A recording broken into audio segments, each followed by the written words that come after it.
Rather lads, welcome back to 90 More. Welcome to the first season of the 90 More podcast. We're going to be diving into our Premier League predictions. The season 2022-2023 is already here. We've gone through 1 week. Game week 1, I think it was really entertaining.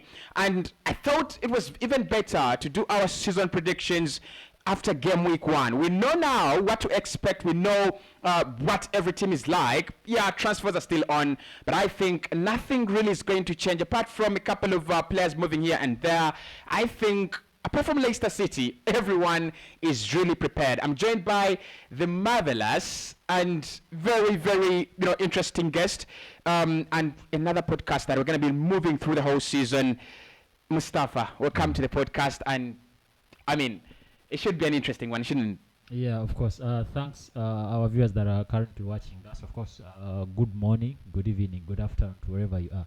And I'm very happy to be here. Of course, I hope it's going to be so entertaining and educating to some of us. Definitely. So we're going to be diving into what exactly we think the season is going to be like, who's going to win it, the top scorers, the first managers to get sacked, and also the top 4. Because I think last campaign, I mean, we could argue that there was no better league that had an interesting top 4 race, an interesting relegation race than the Premier League. I did follow the Italian Serie A. They had a very interesting title race. Inter Milan, the two Milans, Inter Milan and AC Milan. But the title, that title challenge between Manchester City and Liverpool until the last day, it was very, I think, heartbreaking for Liverpool. I think I don't know, joyous for Manchester City fans.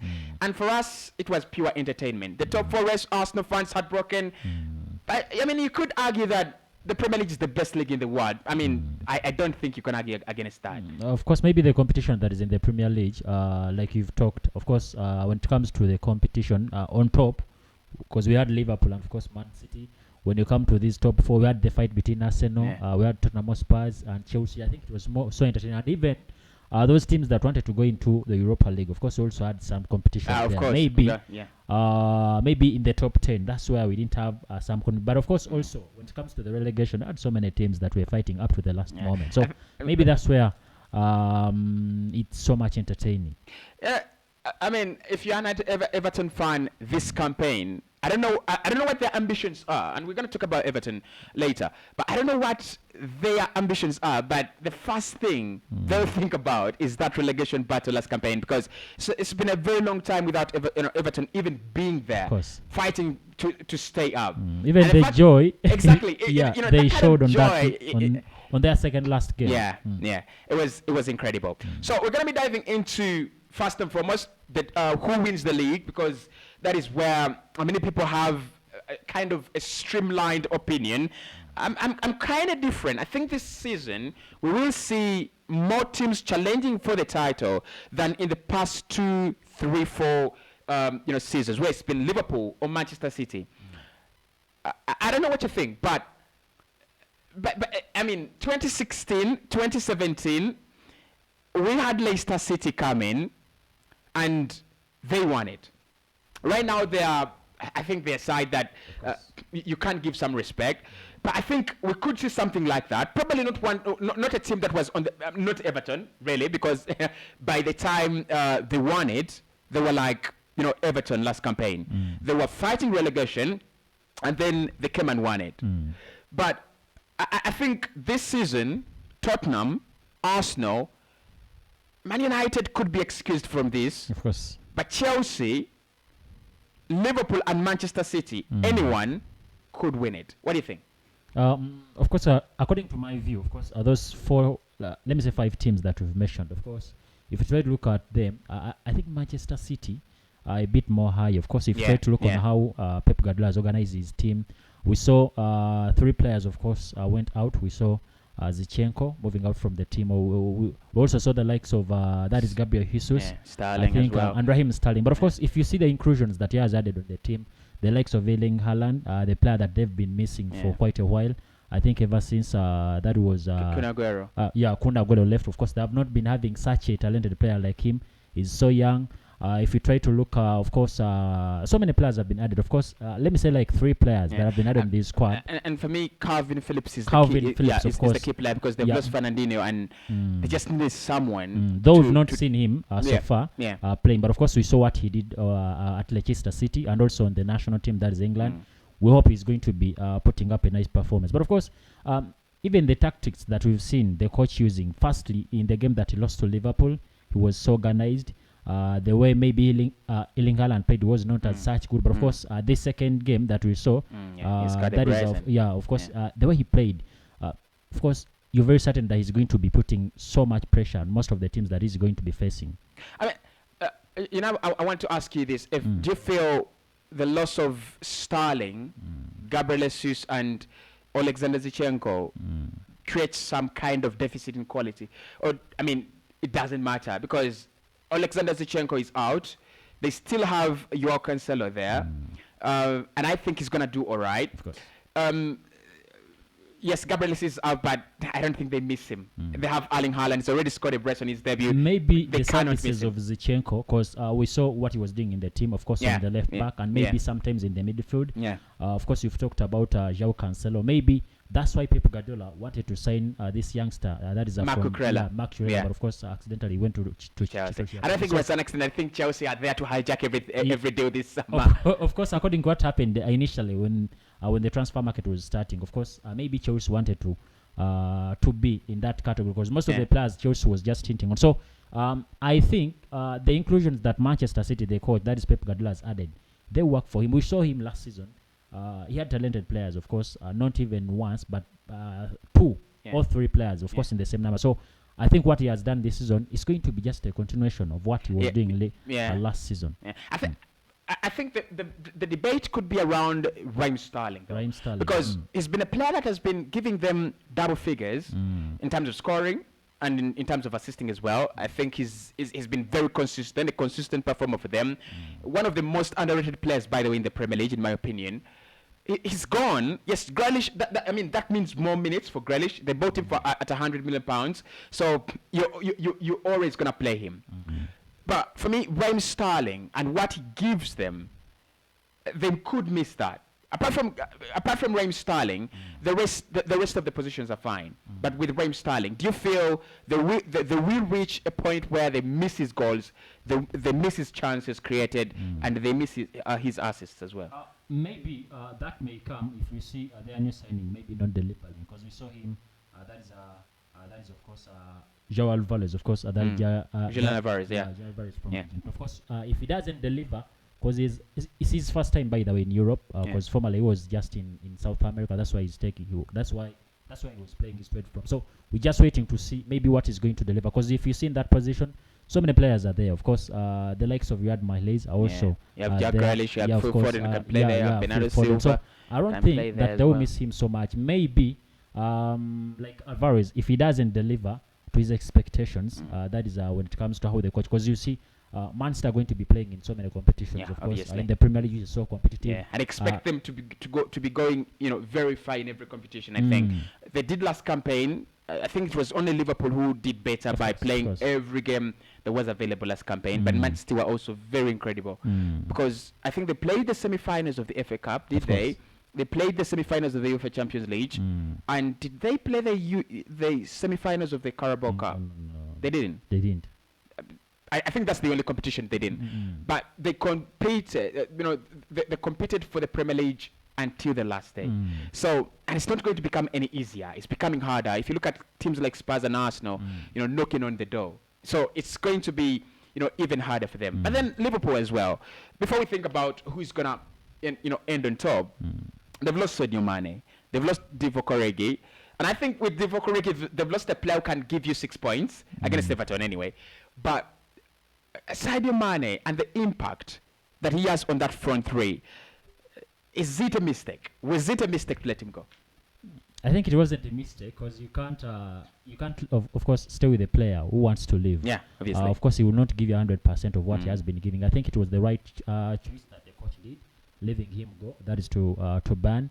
But I think the signing that he has made, to me, I think is going to be, because we saw Luis Diaz at the end of the season. He was trying to make some impact, even by the time that Sadio Mane was around. He was trying to make that impact. And of course, the fact that the coach added that is Darren Nunes to the squad, and we've seen what he can do. Of course, most of the people were saying maybe the other Premier League is so of course is so difficult, so they expect maybe him that he cannot. But what he has delivered in these 2 competitive games, that is the first in the commentatorship, and this first game he came of course off the bench and he delivered good. So I think we might miss the other Sadio Mane, the impact of course he had on the team, moving the ball maybe box to box. I think that's what we can miss. But when it comes to scoring goals and maybe creating an impact on the team, I think Liverpool not miss him so much like that. One thing I've also thought about these two is they played the same squads for 4 consecutive years, and I mean that creates a lot of burnout, that creates a lot of tired legs and things like that. They've done well in terms of recruitment, especially Manchester City. I think Liverpool are also smart recruiters, because if you look at the likes of Diogo Jota, they are there. No one thinks about him, but he's a 20-goal guy. He's a 20-goal player. Whenever he comes on the pitch, he puts some. He has a massive impact. So, do you feel the fact that their squads have been there for some time and will probably negatively impact them? Because are they tired? Liverpool have played every game last campaign, like I said. Manchester City have played competitively, competing for every thing there is for the past 5 years. And I think, how many have they won? In the last 6 years, they have 4 or 5 Premier League titles, right? And actually, so it has always been Liverpool or Manchester City. And how many have Liverpool won? It's only one. Of course. So, do you feel they're tired? Do you feel probably this is a chance for a fresh team, a younger team like Tottenham? I will say Tottenham because I feel Tottenham are a little bit fresh. They have that new manager, they have the new vibe, and they have made more than 6 signings this summer. I mean, incredible business. Liverpool City, do you feel there is a chance for someone to break through them? I think that chance may not be there. Of course, if you try to look on how these teams have been performing, and of course how their recruitment policy has been and what they have been adding. And of course, the other thing that we've talked about Liverpool, I think is one of the things that they have been missing. If you try to look on the squad depth of Jurgen Klopp, of course, I think those are some of the things that he has been missing. Pep Guardiola, he keeps on switching his teams. You might find that maybe João Cancelo, only some players on the back line are the ones that have played most of the games. But on the other side of Liverpool, I think his starting lineup, it was so difficult to see him, for example, in most of the important games, changing his squad. I think these are some of the things that he has tried at least a little bit to change. If you try to look on this squad, for example, you have the likes of Nunes, Diego Jota can also be there. And of course, he's having also young players. Of course, we've talked about Luis Diaz. So I think he just needed maybe to put some more impactful players, of course, in that range of maybe Nuno Diaz, like what we've seen of Manchester City. Of course, their squad depth. I think it's one of the things why I may not rank Liverpool maybe on top, of course, or because of that squad depth. We saw, I think it was Virgil van Dijk's second season. You remember when he got an that horrible injury? Yeah, and the way it impacted them. I think we also saw such thing on Manchester City. I think it was Fernandes. You do remember, of course, when he got an injury, and it so much impacted. That is at Manchester City. That's why Pep Guardiola has insisted on getting so many creative players, of course, in various ways. So I think it's one of the reasons as why Liverpool have not been so impactful. That's why Manchester City maybe has been taking all these couple of trophies. And I think it's one of the things that Jurgen Klopp has to work on. So, I mean, my title prediction, I would say, it's going to be tough. Of course. It will be tough. I think Spurs will have a massive impact. I'll predict them to finish in top 4, I think, obviously. Yeah. But I think, I mean, surprisingly, I would say Liverpool win it and City come second. And the reason, it's not because of squad depth. I think City have a better squad now than Liverpool. But for me, it's the manager. It's Jurgen Klopp. Maybe where it might come, according to according to how I see things, Pep Guardiola, I think he has done it in the Premier League, and what he wants to do to add on that is to win the Champions League. So I think his main focus may be there. Of course, and of course, Pep Guardiola, he has won the Champions League. So this time round, you may see him. Of course, we saw him being added his contract up, I think, up to 2026. So his main focus this season, of course, maybe focusing that is to the Premier League. Maybe that's where it can come from. Of course, the top 2, I think it may be a little bit difficult if you try to see how teams have switched. It may be Liverpool or Manchester City, but of course we may not see a surprise team that is coming in the middle. In between them, I think it's gonna be Liverpool. I don't know what your prediction is. I think it's gonna be Liverpool. They will not go up to 100 points. I think it will be around 97 points, and then City very close at 95. But I think Liverpool, after failing to win four trophies last campaign and winning only two, the two insignificant. This time they will try. And I think it will be the Premier League. I don't see them coming back to the finals of the UEFA Champions League. Man City, Liverpool. I don't see them coming back to the UEFA Champions finals, but I see them winning the league.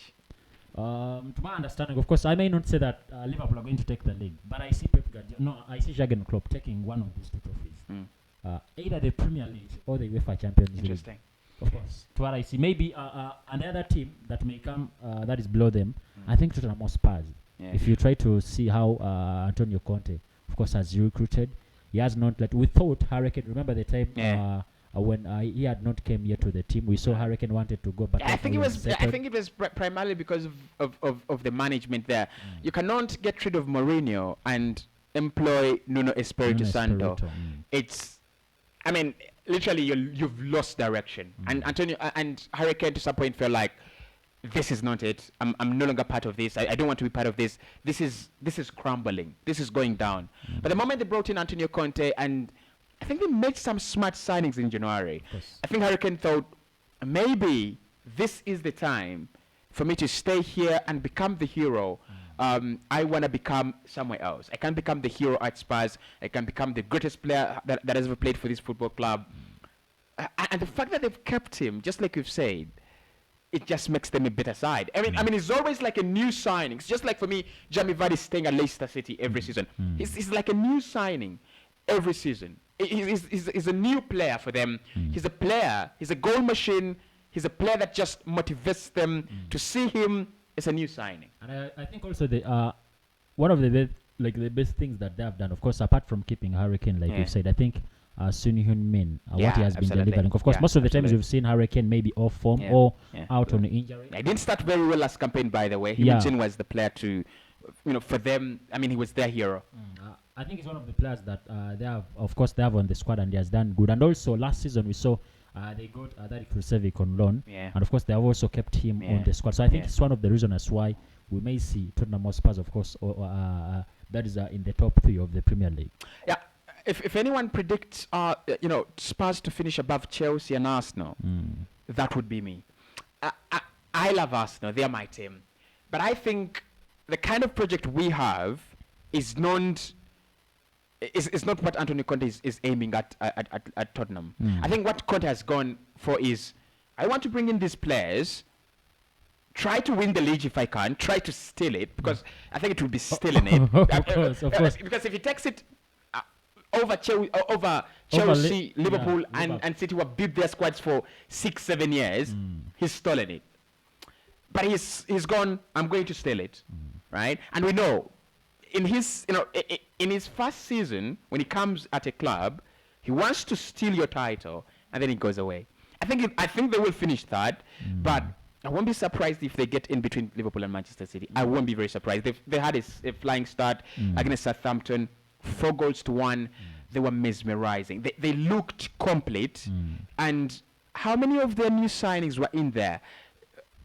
Ivan Perisic was not in the team. Yves Bissouma only came from the bench. I think what Antonio Conte has done, he's given himself a lot of squad depth, and he's given himself a lot of quality. So if you predict them to come third, I will predict them to come third.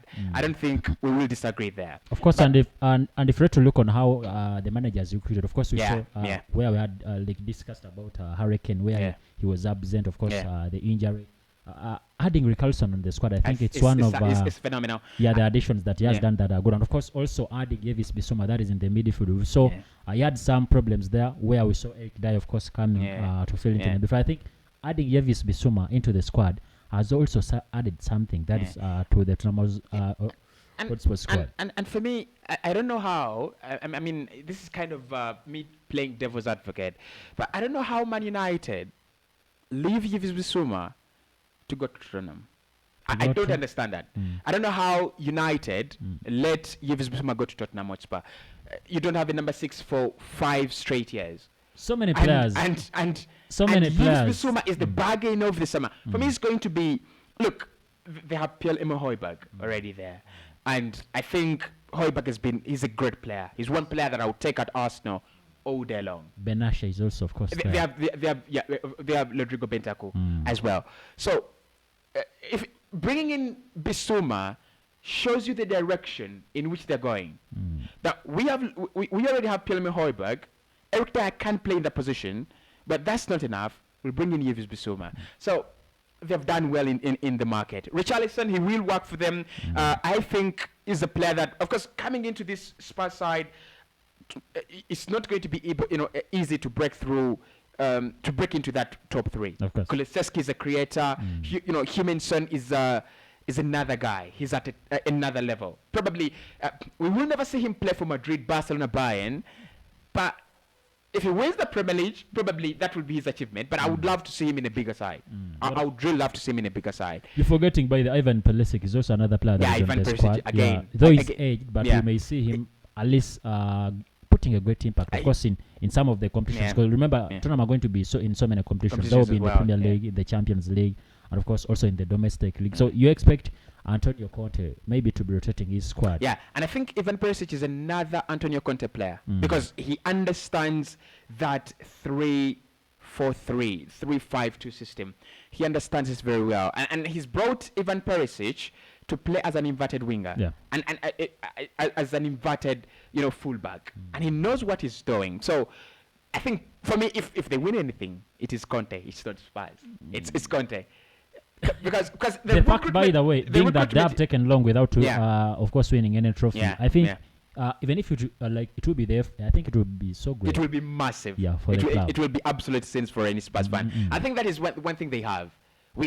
Whatever we win, whether it's this glass of Coke, it's massive because it's been a long time. It's more than a decade, without them winning it, winning a thing. Of course. Yeah.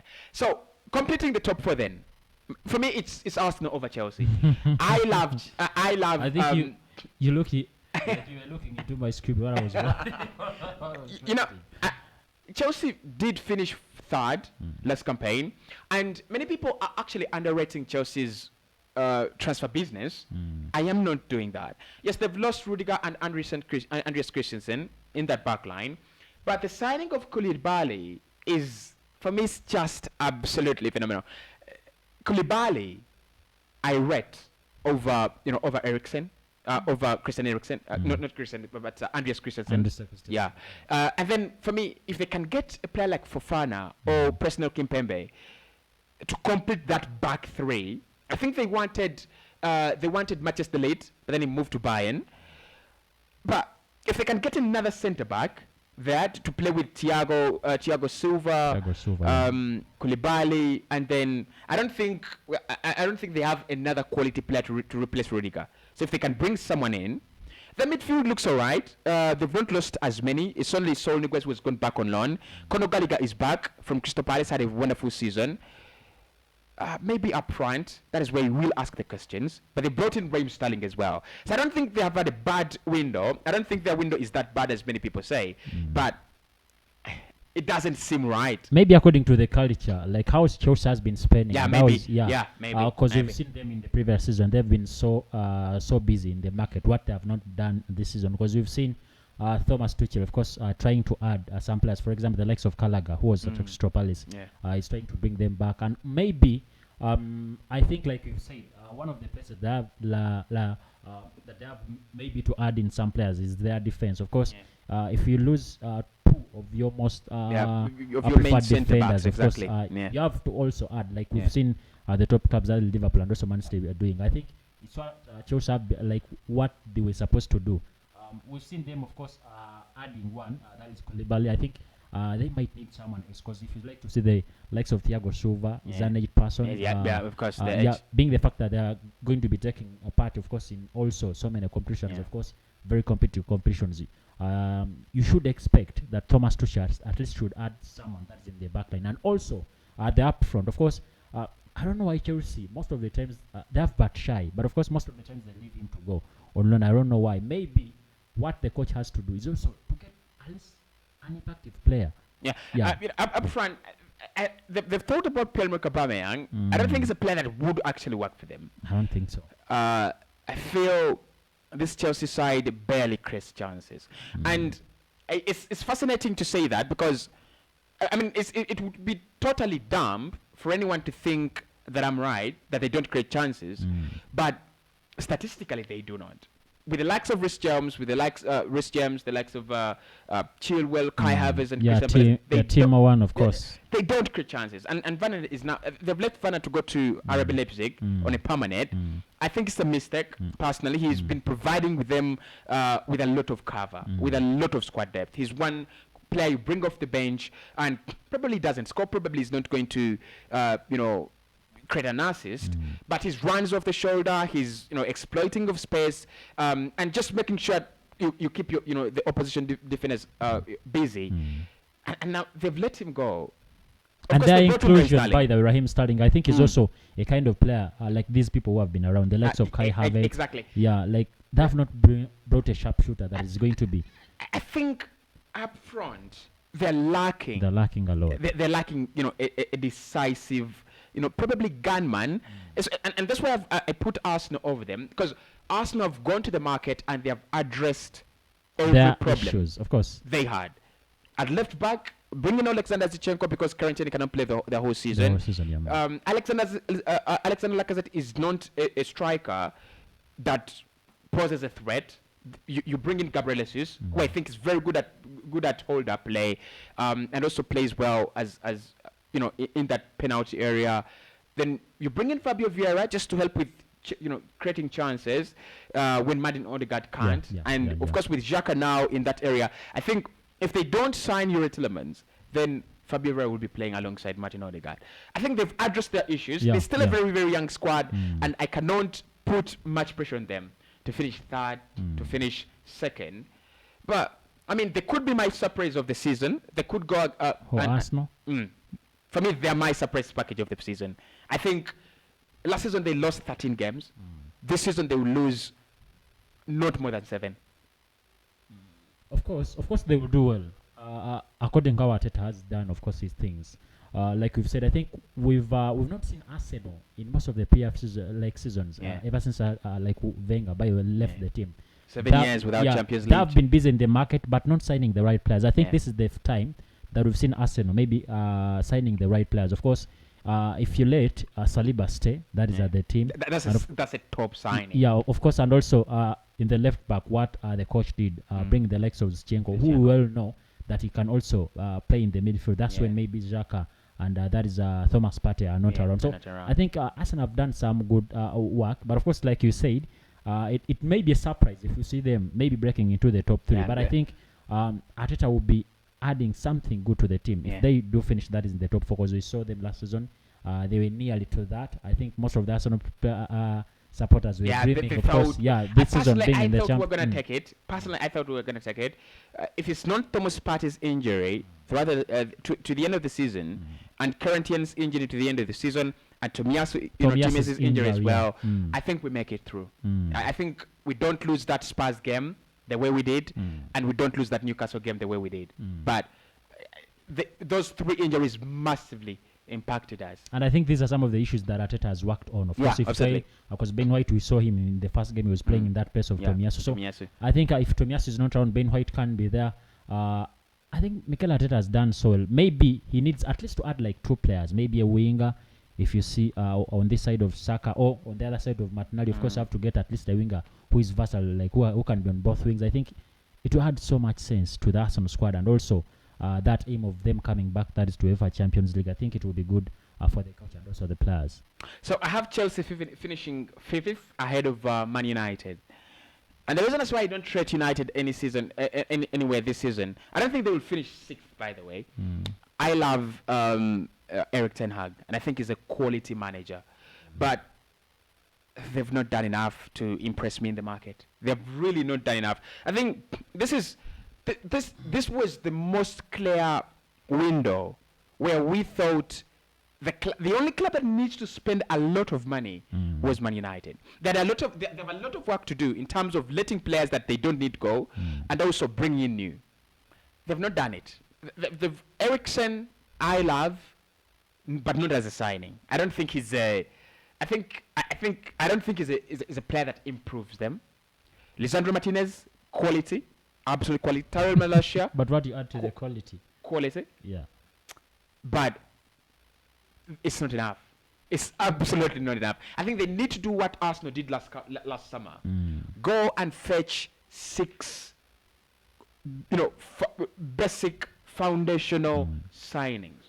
I think That's what they had to do. I think what Manchester United have lost, of course, is their culture. We saw in that era of Ferguson, Yeah, most of the English players that were good, I think most of them were in United. We've seen the likes of Jack Grealish, of course. These are some of the players. Pana would be in Manchester United. The likes of Jack Grealish, the likes of Calvin Phillips. Yeah. These are all English players, and they are good players. But of course, if you have the likes of Harry Maguire, of course, in the team that is not doing what is expected of him, and you're letting some of the good English players go to your competitors, I think that's why I'm saying that Manchester United have lost their culture. And also, to me, Eriksen may do something to me, but I think the problem will be coming, that is on how the team, or on how the coach will be choosing his team. Yeah. For example, we saw him, Alessandro Martinez, we saw him in the first game. They partnered him with Harry Maguire.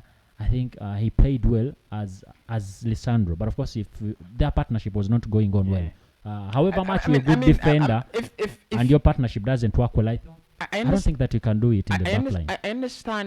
I understand Erik Ten Hag giving every player a clean slate, but if you're Harry Maguire and you want to prove to the world that you're not the worst defender in the world like everyone sees you, and you're being stretched by the worst striker in the league, Danny Welbeck. Look, trust me. Trust me. Personally, I've never rated Danny Welbeck, and I've always been angry with Bruno Lage. Why do you play Danny Welbeck over Neil Maupay? Of course, I know he's got his advantages as a player. His runs off the shoulders are very good, and he's always going to disturb and stretch that back line. He's very, very stubborn, and he did very well against Man United. But for me, Harry Maguire, for Man United, but I think most of the times that when he finds Manchester, and remember him when he was at Arsenal, the way he was treating that backline of Manchester United, I think maybe it is his culture. Whenever he finds Manchester United, he wants to create an impact, showing them that maybe you did a mistake by the time I was at the club, letting me go. But for me, one, they didn't make a mistake. By the standards of Man United, Dan Welbeck shouldn't be there. Yeah. And still, by the standards of Man United, you cannot be stretched by a player like Danny Welbeck. He should not be. He has no right to be stretching United's backline. And the moment they let him do that, I'm like, okay, this is going to be a long season for you. You need to get prepared. Because I think what United fans are going to, they will feel lonely because Spurs has signed players, Arsenal has signed players, and these are signings that are impactful. And both projects, Spurs and Arsenal's projects, are actually flying. Yeah. United is not yet at takeoff stage. So I think what they needed was some kind of consolation. Let's bring in players. We will not fly, but let's bring in players and try to make it look like we are building the foundation. Right now, they are not. They're not even doing that. I think the coach had meeting. I think remember this weekend he admitted that he's having a big job to do at the club. Absolutely. Yeah, of course. One of the players that wanted to sign first, remember, he was De Jong. That's why he wanted to start his building his squad. I think the fact that the player is currently not at the squad, and we don't even think that will be coming to the club, I think is one of the things that we're going to be seeing. Actually, United is having a lot of players. By the way, if you try to look on their squad, but most of these players are not playing what the coach wants them to play. I think it's one of the reasons. Not quality. That's it. They're not quality. But I looked at Scott McTominay play against Caicedo in the midfield, and I was like, this is bad. This is because I've grown up watching Man United, and they've had Carrick, they have Scholes, they had Fletcher, they had all the best names I would struggle to keep out of my combined 11 in the past 10 years. And now they have Scott McTominay and Fred, and Caicedo and Trossard and Mwepu having the best. Because if Caicedo is the best midfielder between Man United and Brighton, then you understand that United do not have a midfield. And today they have agreed a deal for Adrian Rabiot. I think he's a good player, but doesn't match the standards of Frankie de Jong. I think de Jong currently, de Jong is one of the best holding midfielders. Of course, we've seen Rabiot. Of course, he has been in good players. Yeah, he's been good players, but his contribution has not been a lot. Of course, we know Premier League as one of the hardest leagues. If you can't deliver it so much in the Italian Serie A and the French League One, I don't think that he can do that. That is when it comes to the Premier. And we've seen, of course, most of the players have not done it. I think what the coach wanted at first, like we've said, that is building the team of Frank de Jong, who we know that he can do that. I think maybe would have put an impact, but I'm seeing Manchester United will be having so many problems, issues this season. They'll have so many issues. In my opinion, they will only finish 6th if the competition, if the level of the competition is not that high. I don't think West Ham are going to do their miracles. They did last campaign. I don't think they'll do them. They've not had a great window. Keeping Declan Rice is a fantastic signing for them. Keeping Jared Bowen is a fantastic signing for them. And bringing in Gianluca Scamacca as well. I think it's quality. They just needed someone to deputize Mikel Antonio. But the fact that they've not actually gone a step further by adding numbers, adding depth to their side, they're going to be playing. They're going back in Europe. They'll be playing in the UEFA Conference League. I think they need players. One of the reasons why they struggled last campaign in the during the business end of the season, they didn't have the numbers. So I think United finished 6th. 7th is West Ham. 8th is Newcastle. Of course, 5th, like we said, I think Chelsea. Yeah, I will go with Chelsea. But I may not put Manchester United. That is next. If they don't work on their issues, to me, I may see West Ham taking that position. 6th. Yeah, and of course Manchester United coming after. That is if they don't work on their issues. But of course, we're still having some time. Before the window closes. If they do bring in some players, I think United will come after Chelsea. 6th. Right, so guys, let us know in the comment section, where do you rank your team? Where do you think your team will finish? Those are my predictions are Liverpool will win the title, City coming next, Spurs 3rd. I think Arsenal will come 4th, Chelsea 5th, number 6 Man United, 7 West Ham, and for me there will be no surprise to Newcastle finishing 8th. Personally, I don't think there will be any surprise, and I think they'll keep on getting better and better. Yeah, the other team that I think may do wonders in the Premier League, I think Nottingham Forest, to me, may do some wonders. Let's talk about Forest for a minute. They've signed Jesse Lingard, by the way, and everyone is thinking about that. But apart from that, they've made more than 10 signings. Most of their players, of course, that were led them to the promotion, of course, are not on the squad. The way they've been signing, I think it's one of the reasons why I'm saying that they may do wonders in the Premier League. But you know, it's one thing signing many players, and it's one thing, of course, that may also integrating them into, because it could be disastrous as well. But personally, I feel Fulham will stay up. I think Fulham will be clear of Nottingham Forest this campaign. I just feel they have their squad intact, and the fact that they've kept Mitrovic, it's one thing that I think about, and I'm like, they will stay. He's really going to impact games for them a lot of the time. Yes, they've lost Fabio Carvalho to Liverpool, but I mean, coming from the Championship, you're always going to lose players. But Nottingham Forest, 10 signings, does it help them stay up? I don't think so. Personally, I don't think so. Many people have said they will stay up. I've seen a couple of people predicting that. I don't think they will stay up.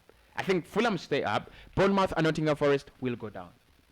I think Fulham, to my understanding, I think they may go down. If you try to look, Marco Silva has not done. Of course, Mitrovic stayed, but they've not had so many inclusions, of course, with the team. You talked about the player that went to Liverpool. Of course, if you try to look on how Silva has been adding these players, of course, they're not the players that may do them wonders in the Premier. So, according to me, I think Fulham may go back.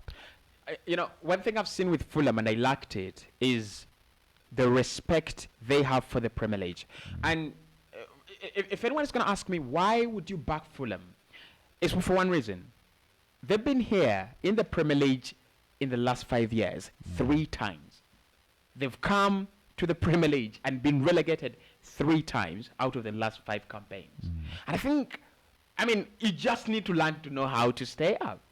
Maybe I think they've maybe learned. that's what not the coach has done. Of course, if you want to stay in the Premier League, I think you have to add in some good players. What we've seen, the likes of Newcastle, what they did, of course, when they came back, they signed some good players. This is not what Fulham has. Of course.